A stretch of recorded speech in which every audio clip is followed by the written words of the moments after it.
U.S. Coast Guard on watch off the Keys, dropped supplies to 14 Cuban migrants stranded on K-Sal Bank.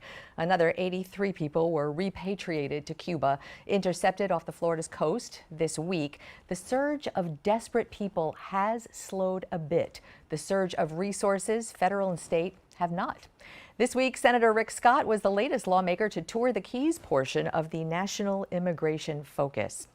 Roman Gastesi is Monroe County's administrator, the guy who keeps the Keys running smoothly. And here with us live from the Keys. Hi, Roman. Hi, Glenna. How are you? Really good, and it's so good to see you. I know a lot of people know that you used to, in another lifetime, be a Miami-Dade guy. And now, that's right. And now you're in the thick of it. You know, Senator Scott this week called for, there's no doubt a political angle to all of this, and I know you are not involved in the politics of it, and so we concentrate today with you. The senator did call for more federal resources. I'd love to hear from you. What do you need? Are the resources there adequate, and do you think they will remain so? We hope so. We're seeing a lot more presence of federal and state resources. If you look at the Florida Department of Emergency Management press release this week, there's nearly 300 officers just in the last week or so that have been deployed down here. And that helps tremendously. And that's from FBLE, from FWC, Florida Highway Patrol. So they're here. They're certainly helping out, and they're relieving some of our local resources that were being diverted to help out with the situation. Yeah, since I want to say probably since Christmas, and especially since New Year, that we're calling it a surge. It almost sounds like a cliche now, but just a deluge of desperate people landing specifically in Monroe County. And we've reported on this, and you know, our Janine Stanwood has been on the front lines of what's going on as well. And so we've seen the state resources, we've seen the governor do this executive order and alert the Florida National Guard. We've seen all of the federal agencies and Customs and Border Protection and the Coast Guard. And I'm sorry if I'm leaving anybody out, but now we see the numbers this week have dropped back. And that's on paper. Have you seen that on the ground? Have you seen in the front lines? Is it slowing up a bit? And why would that be? Do you know? Well, I'm not sure why, but we certainly welcome it, and it has. It's really slowed down, and it's a good time for us to catch our breath and then start removing some of these derelict vessels that have been left behind. That's our next big challenge. There's a derelict vessel task force that the state has put together. There's a lot of resources starting to come down here. I'm actually going to meet with the Department of our Emergency Manager, Kevin Guthrie, tomorrow. And we want to make sure that it's done correctly. There's some contractors coming, outside contractors coming down. They are working with our local contractors, and that's very important. I'll give you a quick example of how that's important. Just this week, the outside contractor was out with one of our local contractors and pointed to a vessel that was in the shallows and said, "Go get it." And our local contractor said, "Can't do it right now. We have to wait about 5 or 6 hours for the next high tide."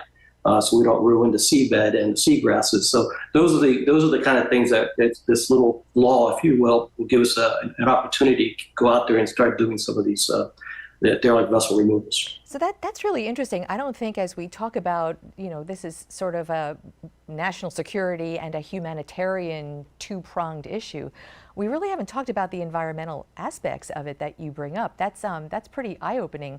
So now you have a pot of money now from the feds to start paying for that derelict vessel removal. And I know the Key West Mayor, Craig Cates, had a resolution asking for more. What is that about? Correct. Well, you know, it's funny you say we have a pot of money. Unfortunately, they didn't give us the money. They gave the state the money, and the state's going forward and using their money and then going to get hopefully reimbursed from the federal government. I'd love for them to give us the money. Let us do it locally. As a matter of fact, that's the request. And Kevin, if you're listening, that's what I'm going to ask you tomorrow. So we'd love to do it locally and use our local guys again because they know the water's better and they know what's going on. And this is what they do on a daily basis. But right now, it's a state derelict vessel removal task force using the locals as subcontractors. So we'll get it done. We certainly appreciate the help, and we'll get it done. And that coordination is very important, again, because of the environmental issues. And remember, some of these vessels also have a lot of fuel on board and other things that could be damaging to the local environment. Yeah.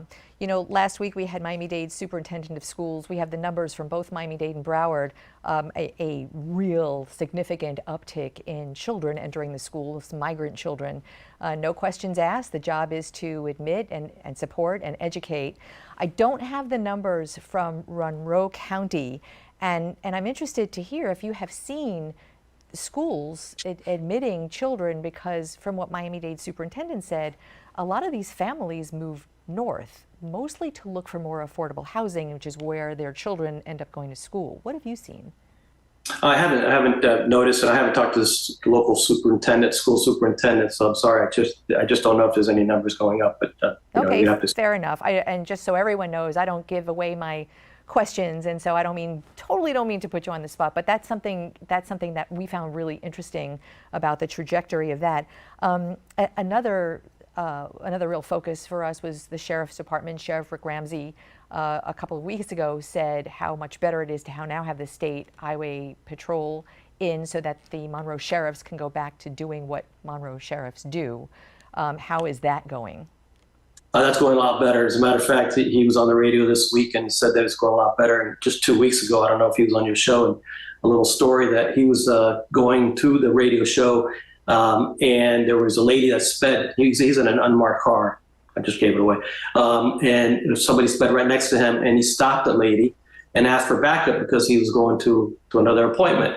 There was no backup.